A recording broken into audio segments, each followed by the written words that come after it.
Hey guys, it's Hunter. Welcome back to another video. You might have noticed that in almost every single one of my videos where I'm playing heavy riffs, I'm using some sort of an overdrive in front of my amp. This is a very common technique metal and hard rock guitarists use to get a tighter, more saturated tone. Especially with a relatively flubby amp like the Mesa Boogie Dual Rectifier, a tube screamer like Overdrive can be an absolute godsend. Now the catch is, while it works well, these vintage overdrives weren't designed with modern metal subgenres like djent in mind. Enter this Precision Drive, the debut pedal from Horizon Devices. Horizon Devices was founded by Periphery's Misha Mansour, who is widely regarded as the godfather of djent. And the Precision Drive is the first overdrive built from the ground up specifically with heavier music styles and lower tunings in mind.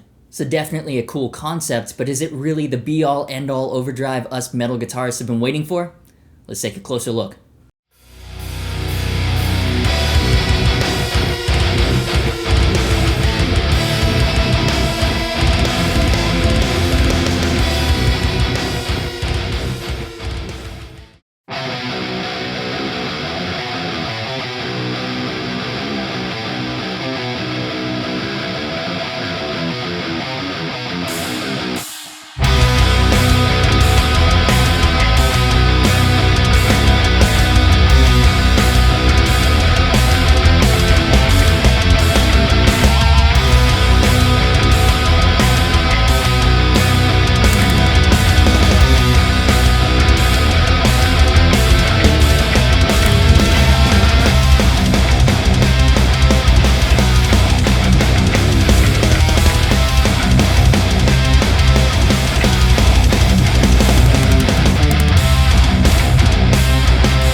So before I get into sound, let's talk construction and aesthetics. Horizon Devices partnered with pedal giant MXR to handle manufacturing, and so the Precision Drive feels reliable and robust enough to handle even the heaviest pedal feet.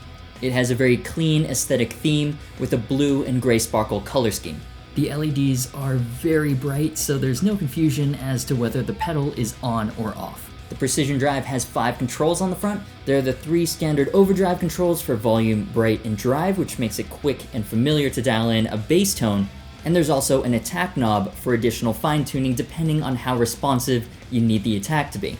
At maximum, it's an instrument of djent. At its lower settings, it can feel a bit more like a traditional tube screamer. This last knob controls the sensitivity of the built-in noise gate, which is a very nice inclusion. Apart from the amp, my overdrive is usually the noisiest part of my signal chain, and rather than forcing you to have an additional noise gate on the board, the Precision Drive cleans up after itself. It's a very, very nice feature, and I think it should be included on more overdrives. Okay, so let's get into the meat of what you really want to know. Is this pedal sound everything is advertised? Basically, yeah. In my opinion, this is the best overdrive on the market for tight metal tones. If that's all you needed to hear before pulling the trigger, awesome. Glad I could help. Here's some dry tracks.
So it's great, it sounds good even as a regular overdrive on a clean channel.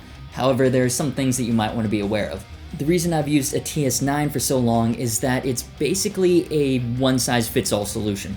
It doesn't really matter what amp or guitar I'm using, a TS9 with the gain at 0, the tone at 5, and the level at 10 gets the job done. The Precision Drive needs a little more finesse. To really get the most out of it, I found I had to adjust the controls slightly from guitar to guitar or from amp to amp. The settings I dialed in for my Les Paul with Fishman Adler pickups didn't sound that great with my Michael Kelly 507 with Rockfield pickups, for example. Once I adjusted the settings on the drive, I had better metal tone than I've ever gotten out of it, but there is more room for user error here than with an OD808 or a TS9. Now, a common complaint of using a TS-style overdrive is that it kills low end. So one of the big claims that Horizon Devices made in its marketing is that you can get tight, high gain tones without sacrificing that low end. Technically, I guess that's true. With the bright at 0, the Precision Drive does give you a tighter tone, and most of the low end is still there, but personally I felt it was still a little too muddy for tracking rhythms. So if you're coming into this with the expectation that you could get tight, genty tones with all of the low end a triple rectifier has to offer, yeah, it doesn't really work that way. This pedal is an amazing tool for high gain tones, but it's not magic. And now it's time for Simon Says, the segment where we ask my guitar noob roommate what he thinks of the Precision Drive. Simon, what do you think of this guitar? I don't know, man. This is the guitar. I can't review it. So if you were to ask me what the best overdrive for modern metal is, I would hands down recommend the Precision Drive. It's voiced specifically for low tunings, for tight rhythms, and to cut right through in mixes. For hard rock stuff though, I like a little bit of grit. While the Precision Drive excels at super tight tones with low tunings and high gain amps, it's a little too clean for hard rock. It's usable for sure, but it's not as raw as a TS9. So that's the only negative I have with this pedal. It's too good at what it was designed for. Overall, it's awesome. I've been using it for everything metal related for the past couple of months, and I love it. It's worked well with everything I've paired it with. I don't really get excited about pedals, but this is an exception. The Precision Drive needed to be something special to replace the TS9 as my main overdrive on my board. With exceptional tone and a built-in noise gate, it's done just that, and I can't wait to see what's next from Horizon Devices. If you enjoyed this video, give it a like. These are just my opinions and I'd love to hear yours, so leave them in the comments, and be sure to subscribe if you haven't already. If you want to support what I do and get bonus extras like song downloads and now tabs, check out my Patreon. Thanks to Horizon Devices for sending me this pedal, and to Pad for mixing the demo track. Check out his channel. Pricing, availability, all the links are in the description. As always, thanks so much for watching. You've been awesome. This is the Horizon Devices Precision Drive, and I'll see you for the next video.